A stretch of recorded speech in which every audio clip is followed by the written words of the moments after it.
Asante kwa muda huu ambao Bwana amenipa neema kusimama madhabahuni pako kwa jina neno. Mungu wetu ni wewe, Mungu ambaye Bwana umetuita. Na kwa kuwa tuko hapa Mungu, una mafundisho na mawazo mengi ili Bwana tujie ufalme wako. Asante kwa sababu Mungu wetu wewe ni mwema. Asante kwa baba yetu mchungaji wasaidizi, wazee wa kanisa, mashemasi wa idara na washirika wote wa mahali hapa, maana Yesu anatupenda kwa pamoja. Ndio maana tuone na kutuelekeza. Asante kwa sababu Mungu upendo wako ni wa milele kwetu. Neno hili Mungu ikatusaidie siku ya leo katika jina la Yesu Kristo. Amen. Amen. Mungu akubariki. Asante.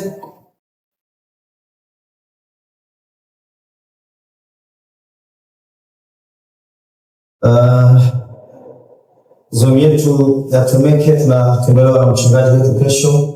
Kama alivyosema baba, ni kusihi, najua hujapata muda mrefu kija kwenye zoezi. Kesho Mungu akujalia uje ili tupate baraka za baba yetu. Amen. Na baraka unapotembelewa na baba yako. Baba akisema anakuja, Mungu anaweka baraka za kutamka kwa watoto wake. Kwa hiyo najua zote tutatembelewa, kwa hiyo ujisikie vizuri kuona baba anakutembelea. Hawezi kuwa na maneno ya ajabu, sio atakuja na moto wa kuunguza. Ni ya kawaida unavyoona, lakini kimungu ndani ana baraka tele. Amen. Amen. Kwa hiyo jisikie vizuri kumsikia baba yako anaongea na wewe. Ukiwa hivyo hata Yesu mbinguni anafurahia. Somo letu linasema kuwa na amani na watu wote. Utanielewa katika haya ambayo tunayasema. Kuwa na amani katika watu wote. Mpaka Biblia umeshashika hapo na mwingine achukue. Tuna maandiko machache sio mengi. Tuna Warumi 12, 17 na 18 na Waebrania 12 na 14. Kuwa na amani na watu wote.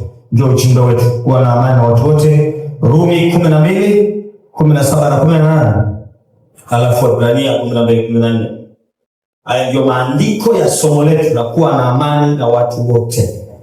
Kwa nini Mungu anataka tutafute kwa bidii kuwa na amani na watu wote? Ipo siri gani hapa kwa watu? Kuna nini mpaka Mungu atake tuwe na amani na watu wote? Hajasema na milima, hajasema na ng'ombe wako wale wazuri, hajasema na pesa yako benki, hajasema na dijilizo kwa nazo nyingi au maskini au laana au kukataliwa. Amesema uwe na amani. Uwe na bidii kuwa na amani na watu wote. Kwa nini? Yaani hapa najua maandiko unayasoma kila siku, lakini nitakufungulia kasiri kidogo ili usogee mbele. Amen. Kidogo tunakupa hatua moja ili uelewe kwa nini Mungu analazimisha uwe na amani na watu wote. Mungu hajatuambia tutapendwa na watu wote. Uwe makini kuelewa Biblia inasema. Wewe usiunganishe, watu wengine wana tabia ya kusaidia Mungu. Mungu ungefika mpaka hapo, kwamba Mungu hakujua mpaka pale. Sio tabia yetu hivyo. Mungu anapokuambia uwe na amani na watu wote, hajakwambia utapendwa na watu wote. Kasema hivi. Uelewe anachotaka kusema Mungu. Na hiki ndio kinatutesa sisi. Anasema uwe na bidii kuwa na amani na watu. Bidii maana yake ujitoe, ujifanye chizi kutafuta hiyo amani. Mbele pale anasema na huo utakatifu. Umeona? Kwa nini hajaanza na utakatifu alafu uwe na amani? Kwa nini? Kwa nini ameanza na amani alafu ameweka utakatifu?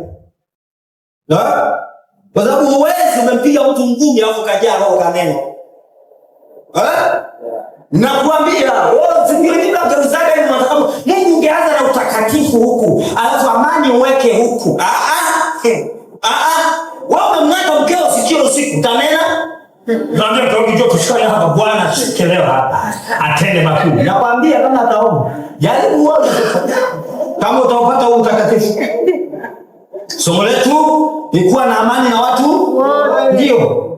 Wewe si mnaona kwenye kwaya hapa mkikanyagana kesho mnaimbaje? Najua wanafanya nikisema mkishikana hapa maneno ya kulia kushoto mashariki magharibi, alafu tuone upapa ushuke mwinde tu. Simejaa wote. Lakini mmepishana kwenye herufi tu hapo. Mwingine anasema kwa mkuu wa kwanza, ngezani au kwanza pili. Halina sababisha kulia. Naambia afu neneni sasa. Anzeni kunena tusikie. Anzeni kunena. Ndio simejaa wote. Na ugomvi hapa ni mgutu wa kushoto wa kulia. Vumbi linatumika hapa. Anzeni kunena tuone kama mnaelewa. Sasa usimfundishe hapo sasa. Ungeanza Mungu na utakatifu, sio na amani. Kwa sababu unaona amani ni mzigo mzito kuliko utakatifu. Mungu anakufundisha wewe. Kwa nini uwe na bidii?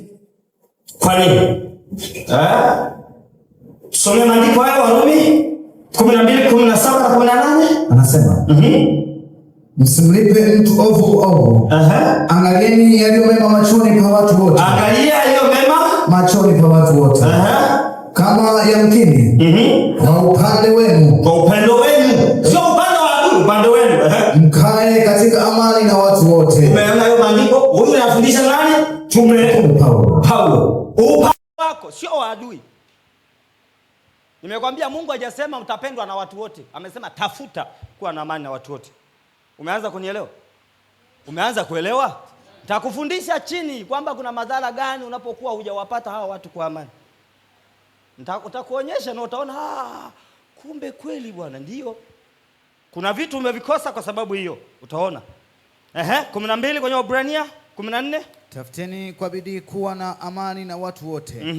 Na huo utakatifu ambao hapana mtu atakayemwona Bwana asipokuwa nao. Anasema utafute kwa bidii. Kwa nini bidii inatakiwa?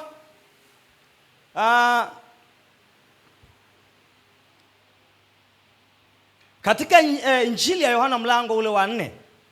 Injili ya Yohana mlango wa 4:24 inasema Mungu ni roho, nao wamwabuduo yeye imewapasa kumwabudu katika roho na kweli. Mungu ni roho. Wanayemwabudu wanatakiwa kumwabudu katika roho na nini? Na kweli. Sisi tunapoomba tunamuomba Mungu tukitegemea atupe nini? Majibu. Lakini Mungu ni roho, anatupaje majibu yetu? Tanielewa? Na kuvuta nikulete ili uipate amani kwa watu wote. Kwa hiyo Mungu ni roho. Na tabia ya roho ina sifa mbili tu kubwa. Tabia ya roho ina sifa ngapi? Mbili tu kubwa. Sifa ya kwanza huwezi kuishika, yani huwezi kukaa hapo kabeba kama speaker. Kwamba nimembeba Yesu nimeondoka naye. Na tabia ya pili ni kwamba wala kwa macho haya damu na nyama huwezi kumuona hivi yani. Mungu huyu kakaa hapa huyu hapa. Ndio maana sababu walokole waongo wasema eti nilimwona Bwana. Ndio, tulimwona Bwana. Wametuloga wewe mpaka leo wameshindwa. Sasa kama hatujamuona Bwana washindwa kutubeba. Tumemwona Bwana. Lakini hamna sehemu kwenye kigoda amekaa kwamba huyu hapo ulimwona. Ndio nakufundisha kwa nini kwa bidii kuwa na amani na watu wote. Takwambia Mungu ni roho, si ndio? Sifa ya kwanza huwezi kumuona. Hauwezi kumshika hivi ukamshika kwamba Mungu Bwana, wewe unanisumbua nitakuletea Mungu wangu. Yaani mbebe umpelekee Mungu wako. Huwezi. Sasa unafanyaje? Kumbuka hiyo kuwa na bidii na amani ya watu wote. Sawa? Kwa hiyo maandiko yetu yanatusihi sana kwamba Mungu wetu yeye ni roho. Kitu chochote katika roho nimekwambia huwezi kukishika, huwezi kukiona kwa macho haya ya kawaida ya damu na nyama. Lakini Mungu anatufundisha kuwa na amani na watu wote. Mungu anatufundisha kuwa na amani na watu wote. Mungu ambaye ni roho anataka, yani sisi katika maombi yetu tunapompelekea. Hebu nisomee kwenye Injili ya Mathayo 1:23. Mungu wetu ambaye ni roho pia hata kuja kwake kwetu alibidi auvae mwili. Tazama bikira atachukua mimba.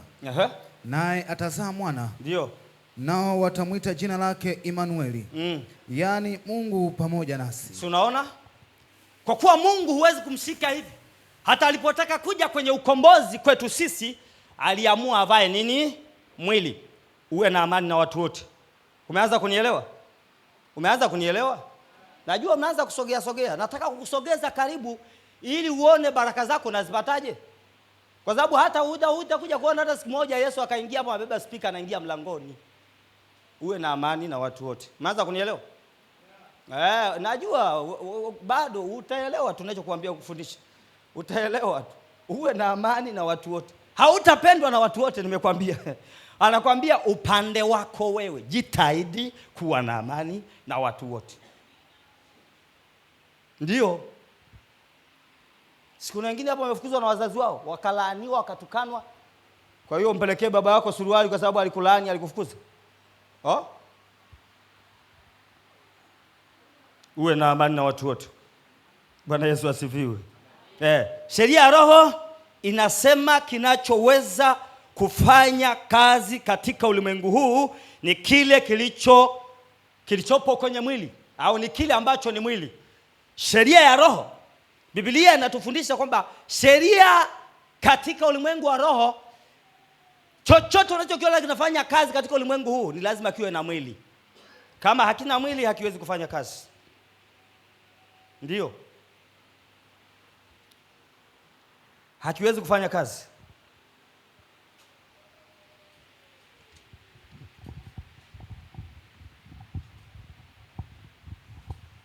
Yaani hutaona hata siku moja si hodi Yesu anakutembelea, kabeba viazi, chipsi, nini amekuja nazo. Kama huna amani na watu wote, utaomba na Mungu anakusikia na majibu yako anayo. Hauna amani na watu wote, utaelewa. Nataka usogee uwe karibu hapa. Nitakapokupa hicho kidogo tuja kukuongezea hatua, utoke hapa kwenye huo mkwamo. Utoke kwenye huo mkwamo. Nisomee Isaya 43. Ndio tuangalie sasa kwa nini Mungu anataka tuwe na amani na watu wote. Soma kwenye Isaya 43 mstari wa 3 na 4. 3 na 4. Anasema, maana mimi ni Bwana Mungu wako. Ndio. Mtakatifu. Sikiliza maneno hayo, Mungu anamwambia Israeli, Mtakatifu wa Israeli. Mtakatifu wa Israeli. Mwokozi wako. Mwokozi wako. Nimetoa Misri. Kwa nini alisema nimejitoa mimi kwako? Anasema nimemtoa Misri. Misri ni muovu. Nimekwambia uwe na amani na watu wote. Shika hiyo. Ukiacha hiyo, baadaye sasa mwalimu akunifundisha, mimi ndo naondoka. Nimetoa Misri kuwa ukombozi wako. Kwa nini wakati yeye ni mtakatifu anatoa muovu kwa ajili ya mtakatifu? Nisikilize, kuwa na amani na watu wote. Nimetoa Kushi na Seba. Hawanahitaji wote ni waovu, hamna Mwisraeli hata moja hapo kwa ajili yako. Unasikia maneno hayo?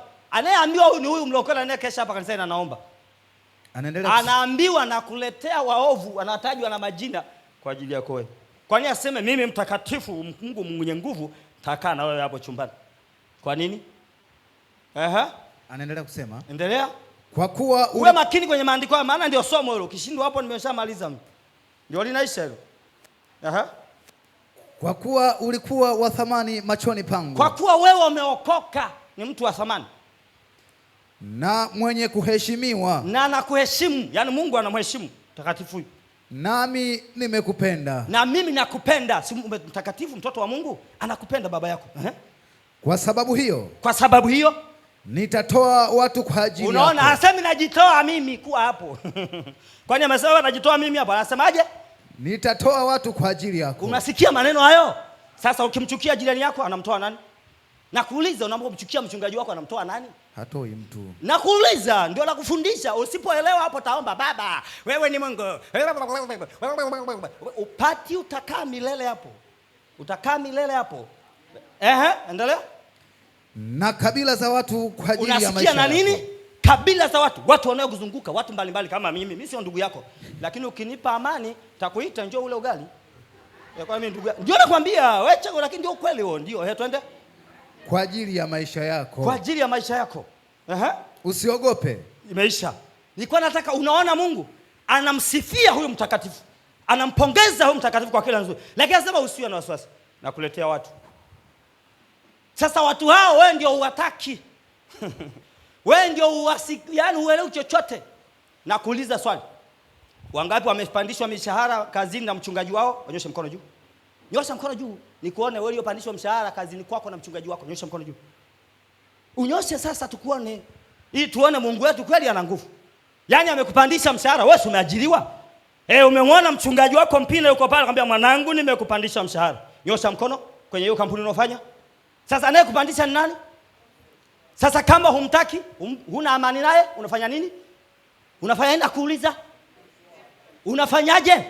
Yesu yumo au hayumo ndani kwako? Kwa nini haupandi cheo?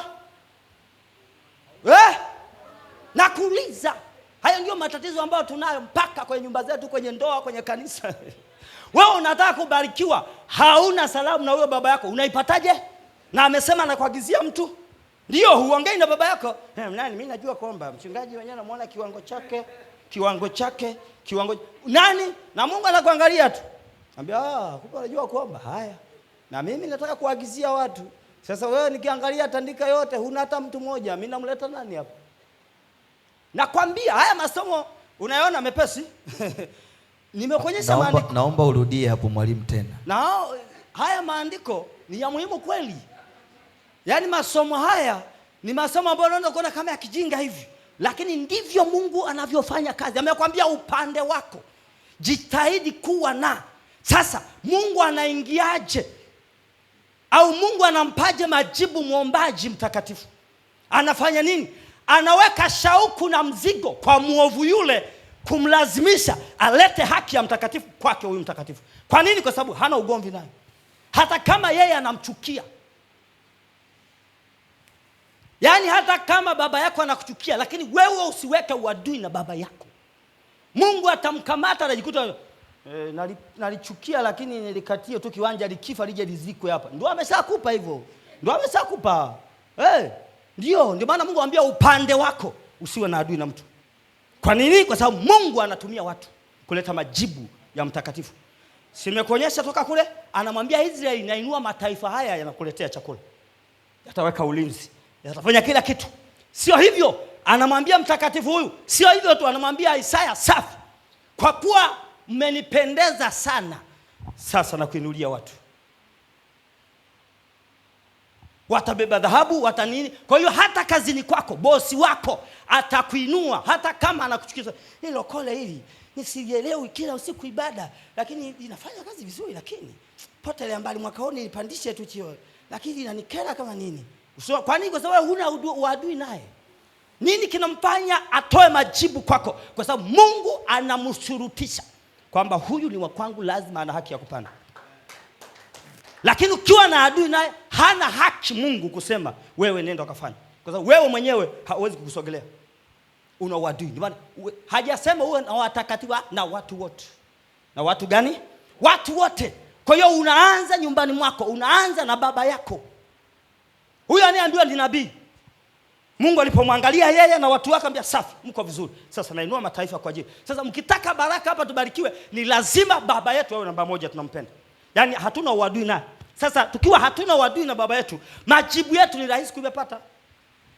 Sasa wengi wamefarakana na wachungaji, wengi wamefarakana na wake zao, wengi wamefarakana na wafanyakazi wenzao, afu wanategemea kuinuliwa. Wengine wamefarakana mpaka kwenye biashara. Kumbe hao unaowaona ndio Mungu anatakiwa wakamate, wakupe mbinu za kwenda Marekani, kwenda China, kwenda wapi kufanya biashara. Lakini wewe ndio unagombana nao. Wewe umewahi kwenda China, lakini hao unafanya nao wanaenda China kila siku. Sasa Mungu anafanya nini? Hawezi kumtoa Mchina kule akaje Mungu. Anataka watu wanaokuzunguka. Si tumesoma? Amesema nini? Rudia hapo. Watu gani? Anasema mstari wa 4. Wa 4. Nitarudia. Isaya. Kwa kuwa ulikuwa wa thamani machoni pangu. Ulikuwa wa thamani machoni pangu. Na mwenye kuheshimiwa. Na mwenye kuheshimiwa. Nami nimekupenda. Nami nimekupenda. Kwa sababu hiyo nitatoa watu kwa ajili yako. Natoa watu kwa ajili yako, wewe muombaji unemlilia Bwana. Na kabila za watu kwa ajili ya maisha yako. Kwa ajili ya maisha yako. Kwa hiyo Mungu anaeleza kwamba anakuletea watu. Ndio maana anakutaka uwe na amani na watu wote. Kwani hapo ametaja watakatifu wa makorofani? Ametaja pale kwamba atakuletea Waisraeli waliojaa roho. Kama wakina mzee Jambi unavyowasifia, wakuletea ugali ushibe na wanao. Kasema hivyo maandiko hapo. Kasema watu, maana yake wapagani, wachawi, waganga wa kienyeji watabeba hizo hela waliokula kwenye tunguli, watakuletea. Nasikia mtumishi wa Bwana, nasikia unajenga kanisa baba. Na hii itasaidia. Niombe tu kwa Mungu. Ndio imeshaileta, sisi tunataka kujenga kanisa, atajijua yeye. Ndio imeshafika hiyo. Kwa hiyo Mungu ndivyo alivyo. Kwa hiyo unapoweka ugomvi na maadui wengi katika mambo mengi, majibu huwezi kuyapata. Kwa nini? Kanuni imekwambia Mungu hawezi kushuka kama alivyo mzee Songoro, akwambia chukua 1000 mwanangu usife na njaa. Lazima naomba mimi hapa mchungaji wangu Kamwela, Mungu anamgusa, akwambia Jambi kule yuko kanisani ana siku ya 4 leo. Kwa hiyo mtembelee. Tasikia mwanangu nimekuja. Vipi hapa? Ambia baba na wajukuu zako hapa, angalia mwenyewe. Ambia haya, mkafanye uji mapema hapa watoto wapate nani. Tayari Yesu amenitokea. Au utasema mzee Kamwela amenitokea? Nyinyi wa rohoni unasema nani? Bwana amenitokea. Ndio. Kwa hiyo uwe na amani na watu wote upande wako, usitengeneze uadui. Hutapata majibu. Hata kama uwe muombaji mpaka ukuta unaanguka. Mungu atashuka wapi? Kwa sababu yeye hajawahi kuja hivi. Anatumia watu. Anatumia watu. Kwa hiyo baba yako weka namba moja. Hata kama amekosea. Mara nyingi wachungaji huwa hawaboreshi herufi zao za kuongea. Mimi huwa hawaboreshagi. Wao lugha zao ndio nakufundisha. Wewe unakuwa mchanga miaka yote. Mimi nishakwambia hapa nishatengwa karibia mara 100 ngapi. Lakini hajawahi kuboresha mzee Kamnyoga hata siku moja. Kwamba mwanangu nilikuumiza mwaka jana. Lakini mwaka huu njoo unywe uji. Hakuna, kila mwaka fimbo zinaongezeka. Lakini leo tunaniona mimi mtu wa maana hapa. Ndio maana ndio huyu ndio baba bora anaitwa. Baba bora. Ndio. Kwa hiyo popote nikienda sasa hivi anitishi mtu wote. Akiongea anajua yule baba ananiongea. Nimekosea. Baba anaongea. Kwa hiyo wala sina majusio kutafakari. Kwa nini alisema? Mchungaji alisema nini? Mtoto, mimi na mtoto wangu pale nyumbani napiga fimbo. Lakini akienda kucheza akirudi, baba, wala akumbuka baba alifanya nini. Imeshaisha hiyo. Na ndivyo kwa Mungu ni zaidi. Kwa hiyo ili baraka zako zipate lazima uwe kwa baba yako. Mungu akubariki. Kwa hiyo ndio uwe hivyo. Mungu akubariki baba. Kwa hiyo hakikisha unakuwa na amani na watu wote upande wako. Sio utapendwa na kila mtu. Hakuna kitu kama hicho. Hakuna, mpaka mbingu hizi Yesu atakuja kunyakua. Hakuna kupendwa na watu. Wewe ndio utakuwa upande wako, usiwe na adui na mtu. Kwa nini? Ili majibu yako Mungu ayalete. Naomba usimame. Jumbe wa maisha. Shamaliza. Kwa hiyo hakikisha maisha yako. Utakwama kwenye kazi, kwenye biashara, kuinuliwa, kupata kazi kwa sababu wewe umeweka uadui na watu. Na Mungu anataka watu hao ndio wao upate kazi kwenye kampuni yao. Mimi mzee Jambi bado sina kampuni, kwa hiyo siwezi kukuajiri. Tunaajiriwa na waovu. Sasa tukiwachukia hao, nakwambia tutabaki hivi na tutashindwa kupanua kanisa hapa. Kwa hiyo hakikisha uwe na akili ya kiungu. Penda watu wote. Ndio tabia ya Yesu Kristo. Penda kila mtu, kianza na mchungaji wako, wachungaji wasaidizi, wazee wa kanisa, sijui kwenye kwaya, kwenye praise, kwenye nini, huko kote washirika, ndoa yako, watoto wako. Penda kila mtu, usiweke uadui. Hii ndio tabia ya Yesu Kristo. Na utashangaa maombi yako yanajibiwa kwa wepesi. Inua mkono juu. Sema, Bwana Yesu, ninaomba neema yako unisaidie niwe na upendo na amani na watu wote. Bwana Yesu, wewe ni Mungu mkuu uliyenichagua, na leo umenikumbusha kuwa na amani na watu wote, ili maombi yangu yajibiwe. Maana Yesu, wewe hutumia watu. Utamtumia mchungaji wangu, utatumia wazee wa kanisa, utatumia mashemasi, wakuu wa idara, bosi wangu kazini, ndugu zangu, wazazi wangu, mimi kubarikiwa, mimi kuinuliwa. Bwana Yesu, naomba unisaidie niwe na amani na watu wote. Bwana, kuanzia leo nianze upya maisha ya utakatifu. Nianze upya kwenye utumishi wangu. Nianze upya na baba yangu wa kiroho. Nianze upya na washirika wenzangu. Nianze upya na ndoa yangu. Ili Bwana ulete majibu.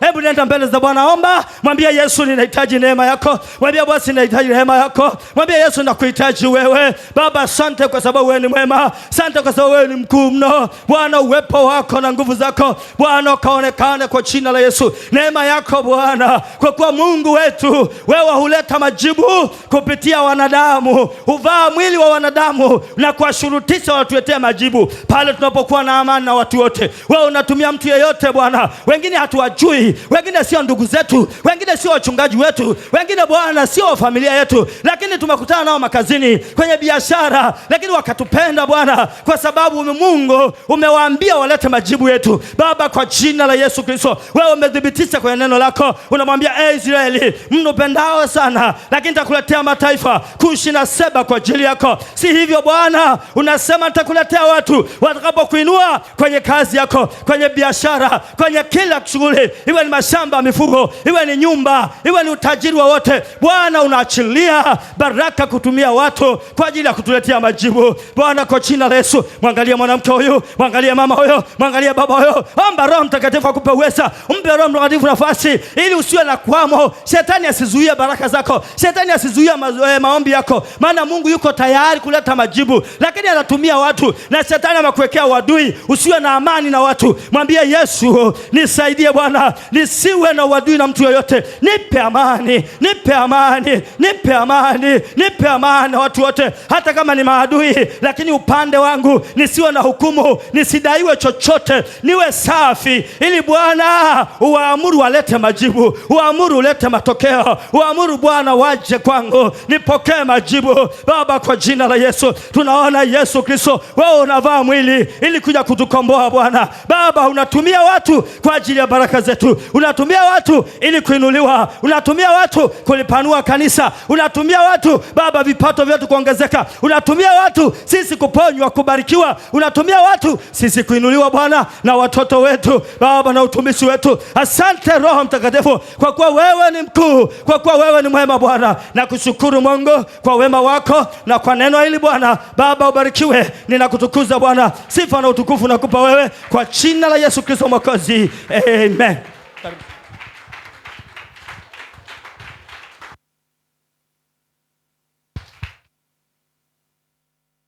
Unaweza, unaweza, unaweza Bwana, unaweza, unaweza,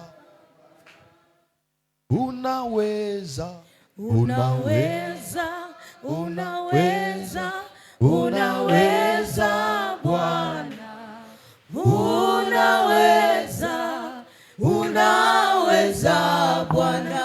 Oh, wastahili, wastahili, wastahili, wastahili Bwana, wastahili, wastahili Bwana.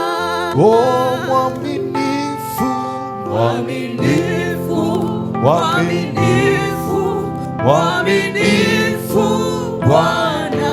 Oh, mwaminifu, mwaminifu Bwana. Oh, anajibu, anajibu, anajibu, anajibu Bwana, anajibu, anajibu Bwana. Wakati umenyosha mikono yako juu, nenda mbele za Bwana kumshukuru Mungu kwa ajili ya neno hili ambalo mtumishi wa Bwana ameliachilia. Nenda mbele za Bwana, mwambie Bwana, asante, umenitembelea tena kwa ajili ya jioni ya leo. Baba yetu na Mungu wetu, tuna kila sababu ya kukushukuru, tuna kila sababu ya kusema asante. Asante hata kwa ajili ya mtumishi wako Bwana, amelileta neno lako, tafuteni amani kwa bidii. Oh Bwana, asante kwa sababu mioyo yetu imejeruhiwa na mambo mengi. Wengine Bwana wamekata tamaa, wengine Bwana wamerudi nyuma, wengine Bwana hawaji kanisani kwa sababu ya kukosa amani, kwa sababu ya mioyo yao kukosa furaha. Lakini Bwana, jioni ya leo umesema na maisha yetu kwa habari ya kuwa na amani na watu wote. Tena ukasema tafuteni kuwa na amani na watu wote. Mungu wetu, tunaomba tusamehe mahali ambako Bwana hatujafanya vizuri. Yawezekana tumeweka uadui katikati yetu, tumeweka vita katikati yetu, tumechukiana katikati yetu, tumetupiana maneno mabaya katikati yetu. Lakini neno lako ni upanga unaokata kuili, linapokuja linatamani maisha yetu yatengenezwe, ili Bwana hata utakapokuja utukute tukiwa sawa sawa. Ninaomba toba kwa ajili ya kanisa langu, Ninaomba toba kwa ajili ya kila mmoja. Ninaomba toba kwa ajili ya viongozi wote. Ninaomba toba kwa ajili ya watumishi wote. Ninaomba toba kwa ajili ya washirika wote. Yawezekana katikati yetu Bwana yapo mambo ambayo tumeyafanya mabaya, na ndio maana Mungu, tunapokuja mbele zako, tunapotafuta uso wako, Bwana, hatuoni majibu kwa sababu mioyo yetu ipo mbali Bwana. Lakini Bwana, kwa jioni ya leo tunakuja na kuomboleza tena, tunakuja na kuanguka tena, tunakuja na kutengeneza tena. Ninaomba Bwana uturehemu na utusamehe. Naomba Bwana ututakase mahali ambako hatujafanya vizuri. Ninaomba mioyo yetu Bwana ukairejesha tena katika jina la Yesu. Naomba Bwana tawale waliokata tamaa. Naomba tawale Bwana waliorudi nyuma. Bwana ukawarejeshe tena, maana kanisa lako, amani yako itatawala tena kwa jina la Yesu. Furaha na amani itatawala tena, na Bwana ukasema ya kwamba bila hayo hakuna utakatifu. Bwana, ninaomba Jehova kwa ajili ya jioni leo, ukatupe Roho wako atatusaidia Bwana katika kutafuta amani kwa bidii na watu wote. Baba, sio jambo jepesi, maana wakati mwingine kuna maadui waliosababisha maisha yetu kukwama, lakini neno lako linatutaka tutafute amani na watu wote. Haijalishi ni maadui, haijalishi ni watu wabaya, haijalishi ni watu wa namna gani. Baba, jambo hili ni zito, lakini kwa neema yako Bwana, tutatenda makuu kwa jina la Yesu. Bwana, jioni leo tunajiachilia kwako. Bwana, jioni leo tunarejea katika mstari wako katika jina la Yesu. Bwana, rejesha amani. Bwana, rejesha furaha kwenye kanisa lako tena katika viwango vingine vipya katika jina la Yesu. Bwana, asante kwa ajili ya neno lako.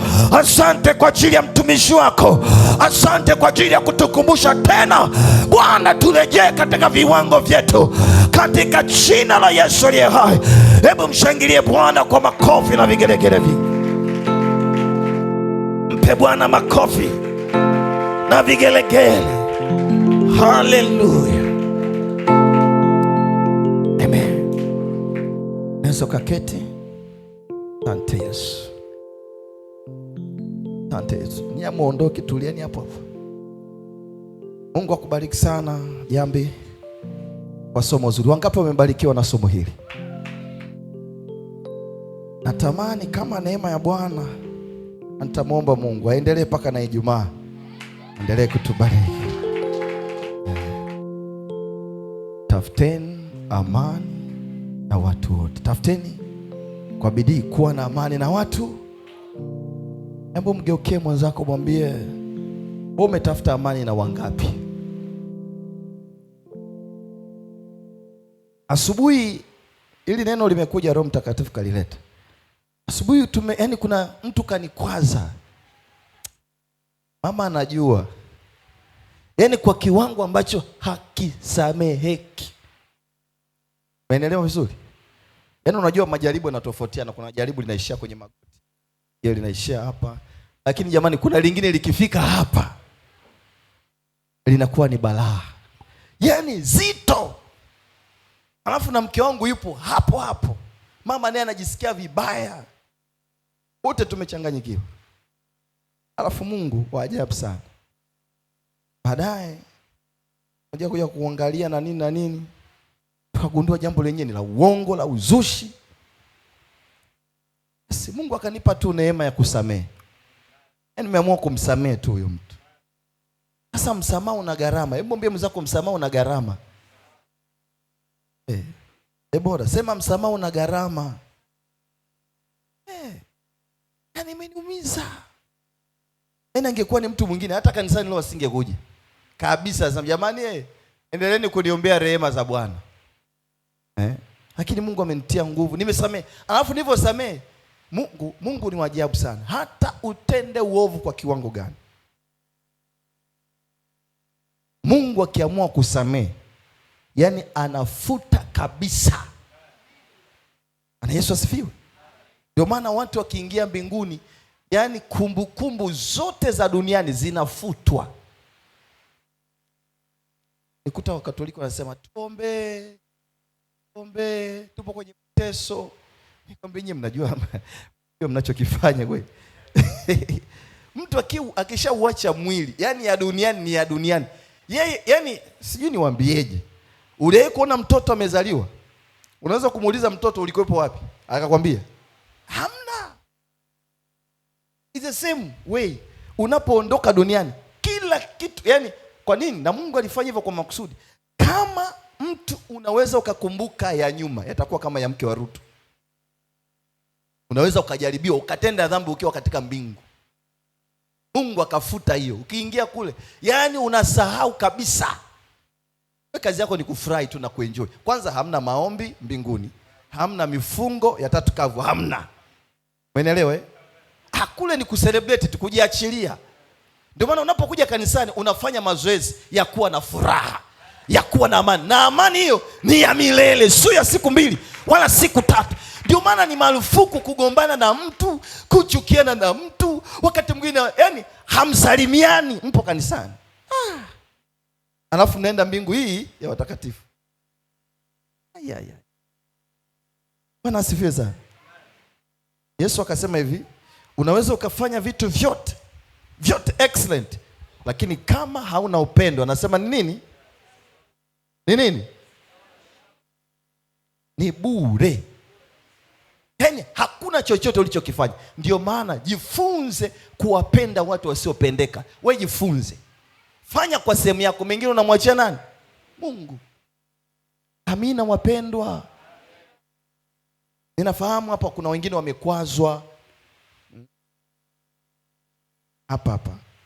Na mshirika mmoja alinifuata, tena akanifuata kwa magoti. Baba mchungaji. Sitasahau. Baba mchungaji, nanyenyekea sana. Naomba nikopeshe kiwango fulani cha fedha. Baba, miezi 3 tu nitarudisha. Ingapi? Ni hela kidogo nzuri, yani ambao nikikupa unaenda kuanza kujenga hata nyumba. Nikamsikiliza, maelezo yake yalikuwa ni mazito. Nikamwambia mama, tumpe hiyo hela. Jamani, umeenda mwaka. Sasa kuja kumuuliza mtu mmoja, sema, wewe kumbe mchungaji ulikuwa umjui? Sema walikuwahi kwa sababu ulikuwa ni mgeni. Mpaka leo nimeamua kusamehe na kuachilia. Kwa sababu unaweza ukabeba mizigo ambayo haibebeki. Mungu wetu atatubariki na anazidi kutubariki kwa jina la Yesu. Bwana Yesu asifiwe sana. Kwa hiyo somo hili ni pana. Yaani natamani ungepata picha ya kuelewa kwa habari ya kutafuta amani na watu wote. Ni somo pana sana. Familia leo nyingi zimeparaganyika. Ndugu na ndugu hawaongei. Mke na mme hawaongei. Watoto na wazazi, kuna familia moja watoto wamemchukia baba. Kwa hiyo watoto wakija wanaongea na mama tu nyumbani, ila baba hawamsalimii kabisa. Familia hizo na zingine wameokoka, tupo kanisani. Haya mambo yatukumbusha kwamba sisi duniani ni wapitaji. Ndio mwenzako kuambia duniani ni wapitaji. Tunachokataaga sisi ni kutangulia tu, lakini sisi ni nini jamani? Ni wapitaji. Na kama wapitaji, haina haja kuwekeana chuki na mtu fulani. Kuna wengine hapa kanisani nasemaga, unajua kwa nini mchungaji anasemaga, hebu salimia watu 2, 3, 4, 5. Kurejesha mioyo, furaha na amani ndani ya watu. Kuna watu wengine wasalimiani. Mbaya zaidi wamefanyaje? Wameokoka. Na wengine wanatoa na zaka kabisa. Lakini kusalimia watu hamna. Mungu atusaidie. Nasema Mungu atusaidie. Kama hii mbingu tunayoiendea hii, tunayosema ni mbingu ya watakatifu, tutajifunza kuwa na amani na watu wote. Nasema tutajifunza kuwa na amani na watu wote. Kabisa tutajifunza kuwa na amani watu. Mimi nilimshangaa Mama Judy. Mama Judy si mama bwana. Huyu mama siku ile napigiwa simu. Jamani, Mama Judy wamemtoa jicho. Napigiwa simu, ametolewa jicho mchungaji. Why? Mimi nawasha gari nakwambia mpaka hapa kanisani. Naingia kanisani namkuta yupo na mtoto wake. Mama analia, damu zinatiririka. Sasa jicho lenyewe silioni, nikasema oho, jicho kweli ndio limetoka. Peleka hospitali nakwambia. Sasa nipo njiani nikamwambia Judi, nani kafanya hayo? Baba kanipiga. Yaani sijui, niliona kizunguzungu tu pale ndani, niliona giza mchungaji. Tukampeleka katibiwa na nini, akasema yaani mimi huyu baba mimi nikimsamee mimi sio mimi. Na watoto wakasema yaani huyu baba tukimkuta nyumbani tutamtandika hajawahi kuona. Yudi huyu. Sasa mimi nikaa naangalia kipimo cha upendo huyu mama. Baada ya wiki moja mbili akasema baba, nimruhusu tu. Nikamwambia kwani vipi? Nimemsamehe. Unaona msamaha uliokuwa na nguvu. Anatafuta amani kuwa na bidii. Amani kuwa na watu wote. Na leo anaendelea vizuri, anamtumikia Mungu wake. Mungu akubariki sana. Ila